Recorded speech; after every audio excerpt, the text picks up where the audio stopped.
KTO Radio présente À haute voix, la lecture intégrale des œuvres spirituelles majeures. Aujourd'hui, Augustin ou le Maître est là de Joseph Malègue.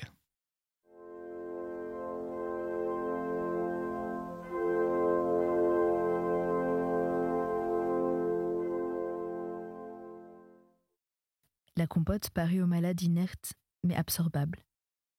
Le poulet au riz, auquel pendait un lambeau de peau isolée, brun doré, couleur de jus, évoqua des choses épaisses, répulsives, et l'odeur de poulailler sale. J'aurais peut-être pris un peu de riz, sans ce voisinage de viande.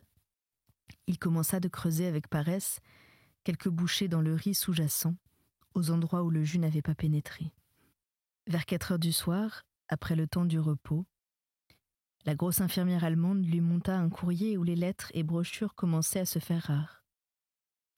Christine fit sauter la bande d'un journal français de tendance bourgeoise et universitaire, dont l'abonnement l'avait suivi à l'Aisin. Elle lut tout haut le sommaire pour attirer son attention. Adossé à ses oreillers, l'air perdu dans la contemplation d'un rectangle de ciel que lui déversait la grande baie, il ne répondait pas. Elle parcourut de l'œil les 6 pages.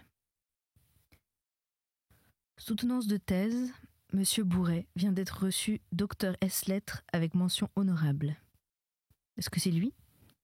Il fit oui des paupières, ajoutant « J'aimerais savoir qui était le jury. »« Veux-tu que j'écrive à l'Argilier pour lui demander ?» dit Christine, soucieuse de satisfaire ce caprice de malade et craignant vaguement qu'il n'eût pas le temps de recevoir la réponse. Augustin sourit, remua l'index de gauche à droite. Toutes les obscurités de l'écriture et toutes ses clartés tomberont ensemble, s'entraînant l'une l'autre sur un versant ou sur un autre, selon le côté où sera ton cœur. Christine ne put naturellement comprendre cette maxime subite. Ton cœur, fit-elle, choisissant de faire éclairer une petite obscurité au sein de la grande. Au sens pascalien, au sens d'intuition. Le cœur, celui qui sait qu'il y a 3 dimensions dans l'espace, et aussi celui qui sent Dieu. Un peu partout autour d'eux, on commençait d'entendre gazouiller ou rugir, ou chantonner des musiques de phonographes mêlant les jazz et les chants de Noël.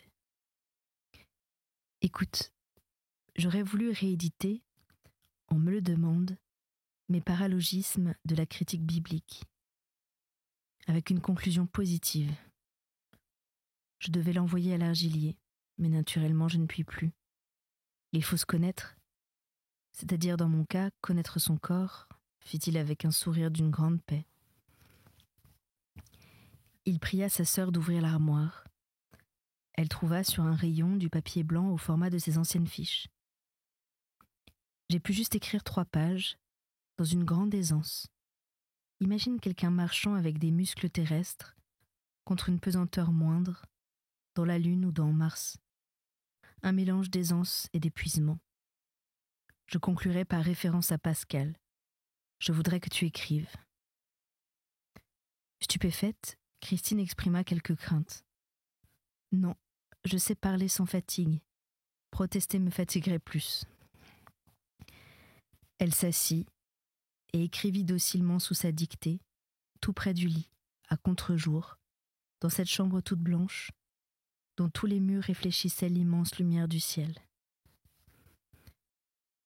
Dès les premières phrases, Christine leva les yeux sur lui 1 seconde. Mais il était tout à sa pensée, ne regardait rien d'autre. Elle le vit bien appuyé, son front supporté par une main enfouie elle-même dans l'oreiller, sans le moindre effort physique, toute immatérialité et pâleur. Les idées jaillissaient, se disposaient toutes seules, grâce à une acuité intellectuelle née de l'affaiblissement de son corps et de cette exaltation des derniers jours. Elle semblait voler sans poids charnel, en une fluidité de musique. Christine pensait à des oiseaux océaniques, spécialistes des grands vols, planant sans autre élan que l'inépuisable effet d'un premier battement d'ailes. Puis il continua, s'associant Pascal, le liant à ses propres raisons aux petits ensembles serrés. Les Juifs ayant vieilli dans ses pensées terrestres, une terre grasse, des temples bien bâtis pour y offrir des bêtes, et le Messie pour les rendre maîtres du monde, le monde ayant vieilli dans ses erreurs charnelles, etc. L'Argilier retrouvera le texte exact. Pensée terrestre, erreurs charnelles, ce sont leur positivisme, leur historicisme à eux. Indifférent que l'âme soit agrafée aux parties de la pensée d'où Dieu est absent, par l'appât des biens temporels ou par les procédés des sciences de la matière, deux formes du royaume terrestre, illégitimes, hors du terrestre. Et Jésus, venu dans une obscurité telle que les historiens, anciens, l'ont à peine aperçu.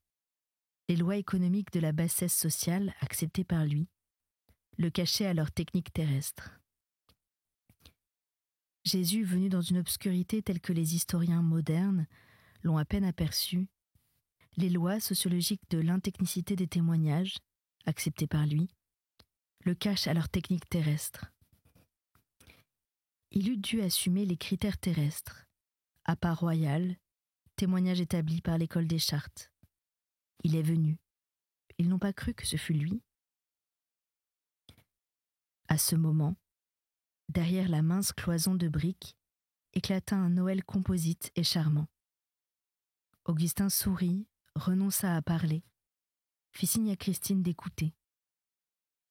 C'était un adesté entrecoupé de minuits chrétiens, tous les morceaux faisant bon ménage, s'arrangeant de se rejoindre et de se mêler, carillon, hautbois, harpe, musique d'une aigreur enfantine, couleur de neige, de feuilles et de baies rouges, fondus ensemble et agglutinés dans la profonde nuit de Noël. On croyait recommencer toute sa vie, la reprendre par l'autre bout, par les jours qui touchent à l'enfance. La musique s'arrêta, rendit à Augustin sa pensée. Ils n'ont pas cru que ce fût lui. La charité le leur eût fait apercevoir. Toutes les obscurités de l'écriture et toutes ses clartés tomberont ensemble, s'entraînant l'une l'autre sur un versant ou sur un autre, selon le côté où sera ton cœur. Veux-tu relire ? Ce phonographe m'a gênée. Christine lui relut d'un bout à l'autre, à voix lente, très articulée pour le fatiguer moins. Un peu solennelle peut-être la dernière phrase, et aussi un peu obscure. Christine fit non de la tête. Une autre pensée de Pascal, étincelante, l'explique.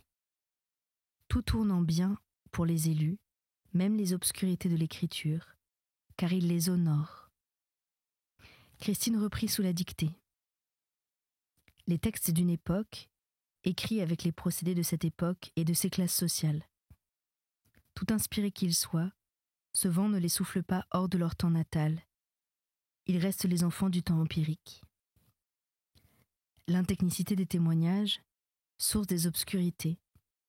Les techniques terrestres les réduisent, et tout surnaturel avec elles. Mais elles en sont châtiées, car il ne leur est donné d'établir à la place aucune vérité de leur ordre. Et dans l'ordre divin, hors des obscurités, les clartés accablent, et l'arbitraire des réductions et des paralogismes fait trembler.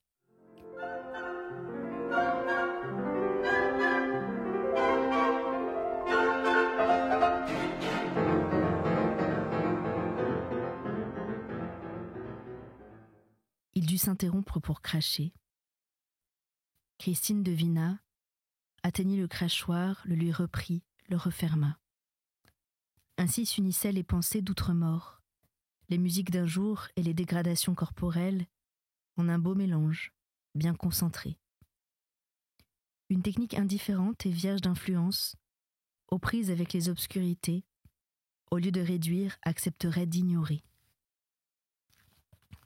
Mais une technique supérieure accepte d'ignorer et d'honorer, c'est-à-dire ajoute foi aux obscurités à cause de ces clartés qui accablent. Tout tourne en bien aux élus, même les obscurités, car il les honore à cause des clartés divines. Tout tourne en mal pour les autres jusqu'aux clartés, car ils les blasphèment à cause des obscurités qu'ils n'entendent pas. Car il y a toujours du préalable, Dieu ou la terre. Voilà, c'est tout. Ce fut là que l'infirmière ouvrit, leur plaça selon le rite quotidien le thé sous les narines, leur rit d'un large optimisme aimable et s'en fut. Augustin accepta un gâteau, mis à mollir dans le thé. Le phonographe voisin s'était tu. Les occupants prenaient leur thé dans les salons d'en bas. Les dernières mesures d'un jazz lointain continuaient, cactantes, étouffées, mixture de thèmes. Et leur vague composite venait battre ce haut îlot solitaire. Il était 5 heures du soir. Christine rangeait dans l'armoire les nouvelles fiches, sur des fiches anciennes qui s'y trouvaient déjà. Il suivait ses mouvements et la manière soigneuse dont elle rangeait les papiers. Ce sont 2 autres liasses, dit-il, à lui envoyer aussi. Christine lut tout haut sur l'une. 2 cas de devancement pratique de la certitude. Des explications la rejoignirent entre les 2 battants ouverts de l'armoire laquée. J'y compare le pari de Pascal avec une démarche toute voisine. Les confessions de semi-incrédules, les conditions d'humilité docile, évidentes dans les secondes, éclairent aussi le premier. Elle avait fermé l'armoire et s'était rapprochée de lui pour ne pas le fatiguer. Il cessa de la regarder, contempla un fin nuage rose-feu, long comme un radeau, le bas parfaitement lisse, le haut présentant la surface rugueuse d'une croûte de pain, que la glace de l'armoire découpait pour lui dans le vaste soir. Oui, toujours des conditions, des causes secondes, un mécanisme mental, ce psychisme positif dont s'accommode Dieu. Ceux qui voient clair traversent ce mécanisme. Les autres s'y engluent, le croient suprême et non pas seulement instrumental. Toujours la même opposition, toujours 2 manières de comprendre. Et c'est pourquoi l'on convainc si peu. Sa pauvre voix, coupée par les arrêts logiques et les reprises de souffle, chuchotait dans cette petite chambre trop blanche, médicale et standardisée. À la fois maîtrisante et exténuée, pleine d'une intelligence désincarnée et déjà éternelle, persistait la raide précision de jadis. Christine pensa qu'il l'aurait jusqu'à la fin et que c'était sa manière de mourir debout. Elle entrouvrit les lèvres et fléchit les épaules, invisiblement. La tête supportée de ses hauts oreillers, tout son poids supprimé, Augustin continuait dans cette lucidité et ce vide facile que donnent les extrêmes faiblesses et les jeunes. Naturellement, on m'accusera de fléchissement intellectuel, d'asthénie mentale in extremis. Comme elle protestait, « Oh !» fit-il avec ce sourire assez hautain qu'elle connaissait. Et après quelques secondes de silence, « C'est une épreuve dont la mort m'évite l'orgueil. » Une des réflexions qui avait suivi sa confession à l'argilier lui revint aux lèvres. Une fuite vers Dieu par les raccourcis. Mais à cause de Christine, il retint la suite. J'imite en plus mal le petit bébé mort. Comme elle partait, il parla lui-même de la communion de Noël. C'est entendu avec le desservant, fit-elle. Il arrivera incognito après sa première messe. À peine prononcée, elle regretta ce mot incognito. Comme son frère avait compris. Le sanatorium désirait éviter toute cérémonie et même toute présence trop visiblement religieuse, non pour son caractère religieux, mais à cause des inévitables associations mortuaires. Il la remercia sans lui demander d'explication et la laissa partir. Ainsi, se cachaient-ils l'un à l'autre ce qui les eût remués tous les 2. Une agréable surprise vint le lendemain, vers 11h, un peu avant l'heure de son déjeuner. Le médecin assistant venait de passer. Tous les gestes de prise de température et d'auscultation avaient mis une fois de plus en mouvement le mécanisme des soins. Très précis, parce que très proche, un véritable morceau d'orchestre perça la faible épaisseur de ces constructions bon marché et les musiciens semblaient jouer dans la chambre. C'est un gramophone. Il est bien meilleur qu'hier. Ils ont renouvelé leur disque. Le Grieg qu'ils nous donnent est parfait. Ce fut le soir de ce jour qu'il reçut l'extrême onction. Avec application, attention soutenue donnée au rite, comme si un devoir intellectuel se superposait au devoir moral. Mais le cérémonial, qui était long, fut coupé de courtes défaillances. On dut à 2 ou 3 reprises le laisser en repos. Il sentait de tout petits vertiges, purement physiques cette fois, et très passagers. Le jour d'après, ce fut Noël. Augustin se trouva un peu mieux. Christine put lui donner le missel, l'appuyer et le relever devant ses yeux. Le médecin assistant, dans les quelques minutes qu'il accorda à Christine derrière la porte, lui apprit que de courts paliers pouvaient couper cette descente continue et que la journée serait douce probablement. C'était un homme jeune, pesant, à tête rase et presque sphérique. D'ailleurs, fit-il, d'une phrase amorphe et miséricordieuse, dénouement généralement bref, facile, sans agonie. Il la fixait derrière ses lunettes circulaires, de 2 gros yeux ronds, immobile et bon enfant. Le temps n'avait jamais été plus beau. L'énorme fenêtre s'ouvrait sur un hiver incandescent. Le vaste creux du ciel, d'un azur vif et comme rieur, saturé de blanc solaire, vibrait de danses internes et d'une sorte de froide furie de vie. Je puis rester seul, dit Augustin, quand vinrent les 2 heures de repos et de silence qui suivaient le déjeuner. Promène-toi, va aux vêpres de Noël, jouis de la neige. Dans le hall transformé en sapinière et salon de fleurs, Christine rencontra le médecin directeur, dont celui qu'elle voyait le matin était l'assistant. Craignant pour son frère la fatigue de toute cette gaieté, elle lui demanda si cette petite fête durait longtemps. Longtemps ? Non. Elle ne débordera pas sur le temps des repos. Vous aurez un peu de musique de 3h30 à 6. Nos malades ne pourraient pas supporter plus ni moins de gaieté. Il avait quitté sa blouse blanche professionnelle. Il apparaissait dans le veston de tout le monde, à la fois raide, timide et distingué. Ses yeux étaient doux et fins, et sa figure faisait jeune. Il y a quelques semaines, je vous aurais encore proposé de l'emmener de Lézin. Maintenant, bien entendu, c'est impossible. 8 jours, 3 jours, qui peut dire ? Il répétait les renseignements de ses lettres et ceux qu'elle devait à l'Argilier. Christine se rappela qu'à 2 reprises, en un mois, les lettres du médecin lui avaient en effet présenté cette suggestion discrète. Et l'inutilité d'un plus long séjour et le départ. Comme Augustin ne pouvait se retirer qu'en un second sanatorium, que ce paysage de montagne lui plaisait, qu'il n'avait pas d'autre pays aimé, la suggestion tomba toute seule, détail perdu dans l'amplitude du désastre. Mais Christine comprenait maintenant. Cet air général de gaieté et de fête, la nécessité de dissimuler la venue du prêtre au lit des moribonds, ce petit sourire froid d'un médecin, d'ailleurs aimable, l'éclairait. Ni dans les chambres où ils dorment, ni dans les statistiques où ils figurent, les hôtes des sanatoriums n'aiment le voisinage des camarades glacés, raidis et horizontaux. Lorsque l'ascenseur la remonta à l'étage, les sons du gramophone étaient si parfaits qu'on se figurait entendre un piano. Augustin aurait pu s'en distraire sans fatigue. Christine en fut heureuse pour lui. Elle le trouva couché comme elle l'avait laissé. Il ne semblait pas avoir bougé pendant toute son absence.